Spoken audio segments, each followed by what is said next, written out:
संतान के रूप में कौन आता है?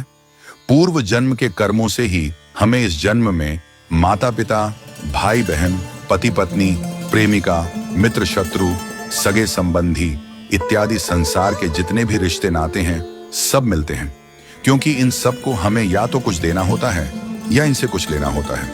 वैसे ही संतान के रूप में हमारा कोई पूर्व जन्म का संबंधी ही आकर जन्म लेता है, जिसे शास्त्रों में 4 प्रकार का बताया गया है। 1. अणानुबंध पुत्र। पूर्व जन्म का कोई ऐसा जीव जिससे आपने ऋण लिया हो या उसका किसी भी प्रकार से धन नष्ट किया हो, वह आपके घर में संतान बनकर जन्म लेगा। वह अपना धन बीमारी में या व्यर्थ के कार्यों में तब तक नष्ट करेगा जब तक उसका पूरा हिसाब न हो जाए। 2. शत्रुपुत्र।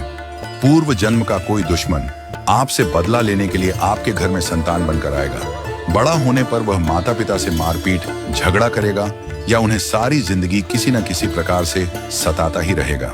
वह हमेशा कड़वा बोलकर उनकी बेइज्जती करेगा और उन्हें दुखी रखकर ही खुश होगा। 3. उदासीन पुत्र। इस प्रकार की संतान न तो माता पिता की सेवा करती है, न ही कोई सुख देती है। वह उन्हें उनके हाल पर मरने के लिए छोड़ देती है।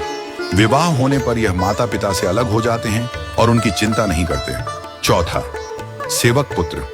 पूर्व जन्म में यदि आपने किसी की खूब सेवा की है तो वह अपनी की हुई सेवा का ऋण उतारने के लिए आपकी सेवा करने के लिए पुत्र बनकर आता है। जो बोया है वही तो काटोगे। यदि अपने माता पिता की सेवा की है तो ही आपकी संतान बुढ़ापे में आपकी सेवा करेगी, वरना कोई पानी पिलाने वाला भी पास न होगा। आप यह न समझें कि यह सब बातें केवल मनुष्य पर ही लागू होती हैं। इन 4 प्रकार में कोई भी जीव आ सकता है। यदि आपने किसी गाय की निस्वार्थ भाव से सेवा की है तो वह भी पुत्र या पुत्री बनकर आ सकती है। यदि आपने गाय को स्वार्थवश पालकर उसके दूध देना बंद करने के पश्चात उसे घर से निकाल दिया हो तो वह ऋणानुबंध पुत्र या पुत्री बनकर जन्म लेगी। यदि आपने किसी निर्दोष जीव को सताया है तो वह आपके जीवन में शत्रु बनकर आएगा। इसलिए जीवन में कभी किसी का बुरा न करें, क्योंकि प्रकृति का नियम है कि आप जो भी करोगे उसे वह आपको इस जन्म में या अगले जन्म में 100 गुना वापस करके देगी। यदि आपने किसी को 1 रुपया दिया है तो समझो आपके खाते में 100 रुपया जमा हो गए हैं। यदि आपने किसी का 1 रुपया छीना है तो समझो आपकी जमा राशि से 100 रुपये निकल गए। जरा सोचिए, आप कौन सा धन साथ लेकर आए थे और कितना साथ लेकर जाओगे? जो चले गए वे कितना सोना चांदी साथ ले गए? मरने पर जो सोना चांदी धन दौलत बैंक में पड़ा रह गया, समझो वह व्यर्थ ही कमाया।